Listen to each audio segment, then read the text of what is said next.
Ce qui se passe ici et ailleurs, ça témoigne aussi d'un besoin de reconstruire de la sociabilité.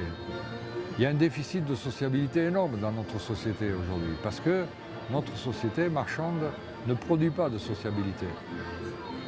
Elle produit des objets de consommation, c'est tout. Et elle pousse les gens à consommer seuls. Et vite. Il faut vite changer d'objet de consommation. La danse traditionnelle permet le contraire. C'est-à-dire de retrouver les autres et d'avoir des pratiques communautaires qui n'existent plus aujourd'hui. Et la danse permet de produire de la sociabilité, c'est-à-dire le plaisir que les gens ont d'être avec les autres, de retrouver les autres. Ça, c'est, si la danse a un pouvoir de séduction, il est là, déjà, au plan social.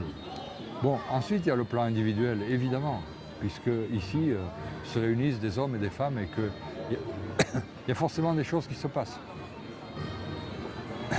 Il y a des danses, en plus, il y a des danses qui prêtent totalement à la séduction. Il y a une danse qui s'appelle la mazurka. C'est la danse du partage intime entre un homme et une femme. On sait comment on rentre dans une mazurka, on ne sait pas comment on va en sortir, dans quel état affectif. C'est vraiment la possibilité de rencontrer quelqu'un.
Il y a un fonds ancien qui vaut pour toutes les régions de France et d'Europe et probablement de la planète entière, qui est ce qu'on appelle les rondes chantées.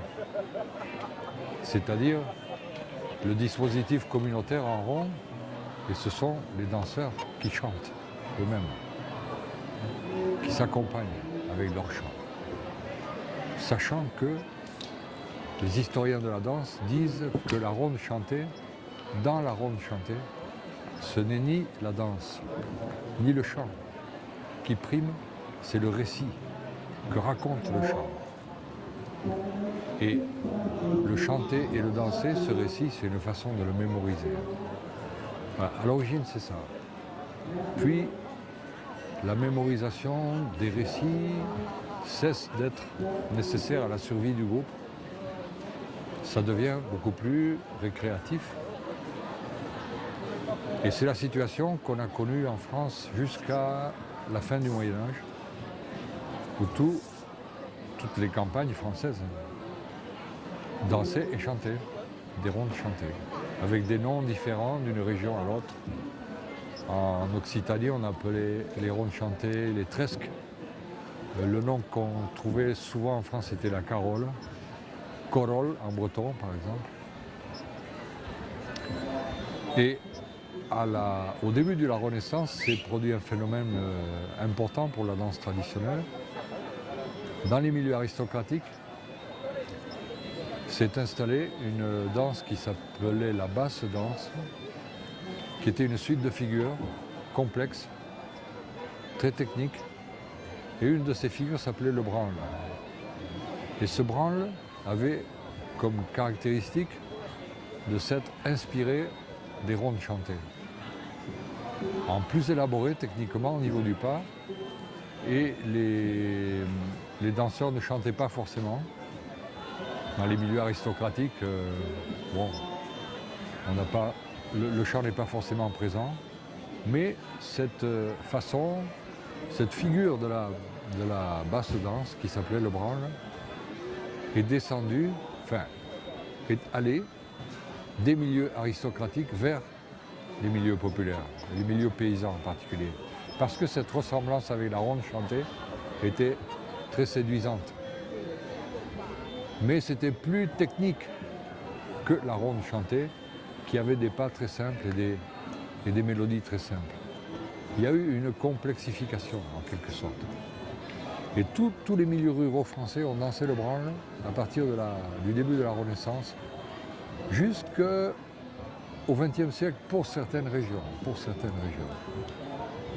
En donnant à cette danse des noms différents selon les régions. Un nom très connu en France, c'est le nom breton de la gavotte, par exemple. Pour la Gascogne, le terme branle a été adopté très largement. On le retrouve encore à 2 endroits, en vallée d'Ossau, dans les Pyrénées, où on appelle cette danse branlou, et en Haute-Agenais, où on l'appelle branle.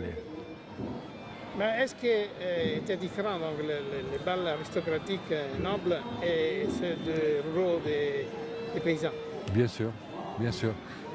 Une des différences essentielles, c'est que chaque milieu paysan y a mis sa façon de bouger, son accent.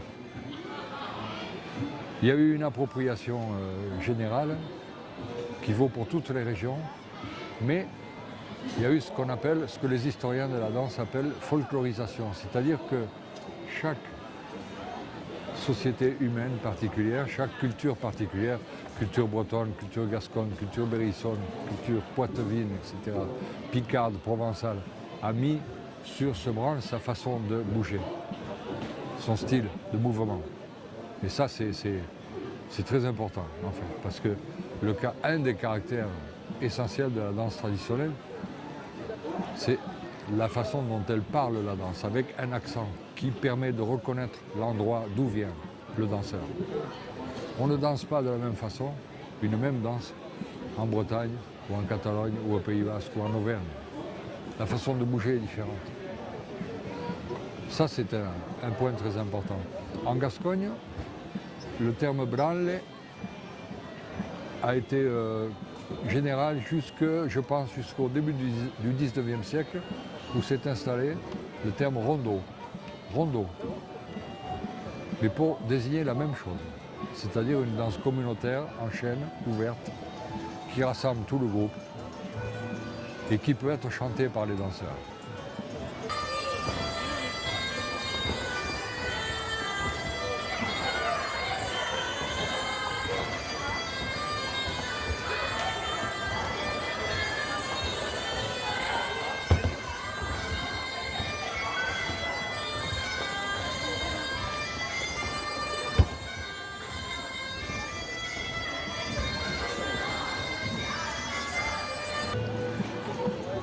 En France, le pouvoir politique ne s'est jamais préoccupé des pratiques de danse traditionnelle. Par contre, la religion, oui. Parce que la danse, c'est l'habitation du diable. Hein. Et il y a des régions, alors ça c'est intéressant parce qu'on a parlé de l'apparition des branles au début de la Renaissance. Plus tard, il y a eu un deuxième moment très important dans l'histoire de la danse traditionnelle en France, c'est l'apparition des contredanses. Contredanse, c'est une mauvaise traduction d'un mot anglais qui se dit country dances, danse de campagne. Et la grande innovation des contredanses, c'est l'apparition de la figure.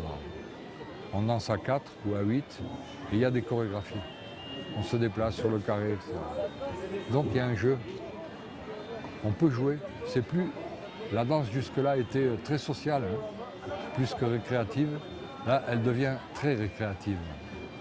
Et il y a un troisième moment qui est très très important aussi, toujours en France.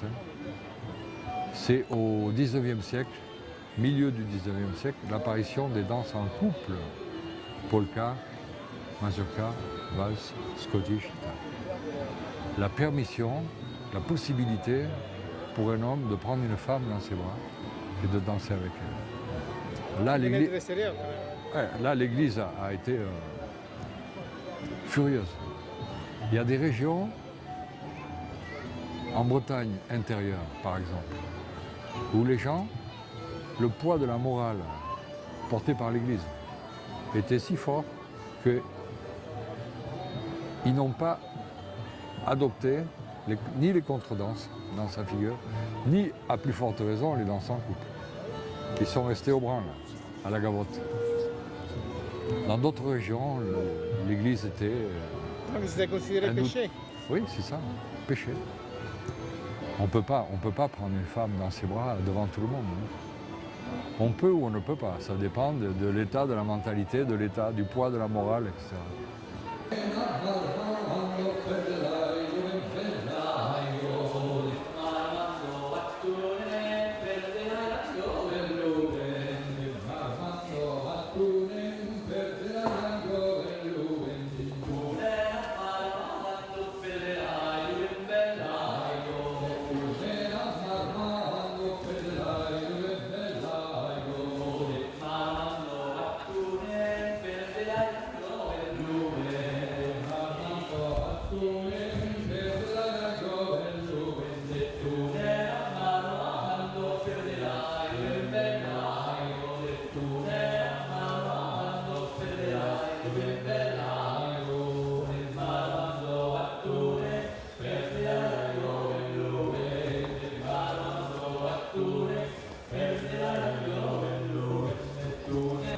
Bon, la danse traditionnelle, à peu près partout, elle a disparu. Elle a disparu dans sa forme traditionnelle, c'est-à-dire enseignée par imprégnation et transmission d'une génération à l'autre.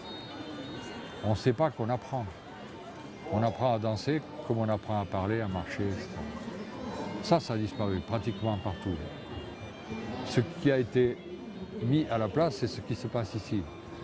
Ce qu'on appelle du mot anglais revival. En français, on dit revivalisme. C'est-à-dire des enquêtes auprès des gens les plus âgés pour retrouver ce qui restait. Beaucoup de choses ont disparu. Et puis, avec ce qui restait, analyser, enseigner, créer des fêtes, des bals, des lieux d'expression, de pratique, pour que les générations d'aujourd'hui se réapproprient cette chose magnifique qu'est la danse, la musique, le chant, la fête, en fait. C'est quand même, tout ça, c'est quand même déraciné par rapport à la... Ah oui, oui, oui. Oui, très déraciné, oui. Dans la grande majorité des cas, il y a eu un déracinement, il y a eu une rupture. Et ce qui se passe aujourd'hui, je le disais tout à l'heure, c'est une réappropriation. C'est très différent, bien sûr. C'est très différent parce que on n'est plus dans une société où les gens vivent sur une petite superficie, donc ont des pratiques qui les concernent sur un petit groupe de personnes, dans un lieu précis. Aujourd'hui, c'est complètement éclaté, ça. Désormais, c'est européen. Ici, il y a des gens de toute l'Europe, pratiquement.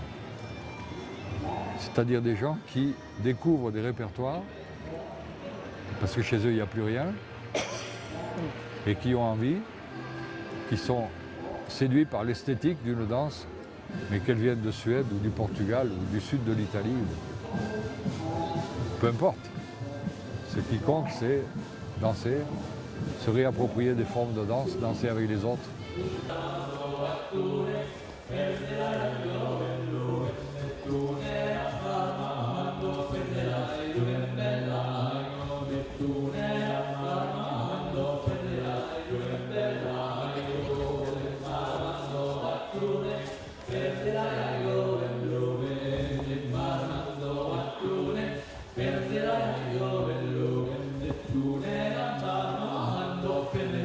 Remember I go to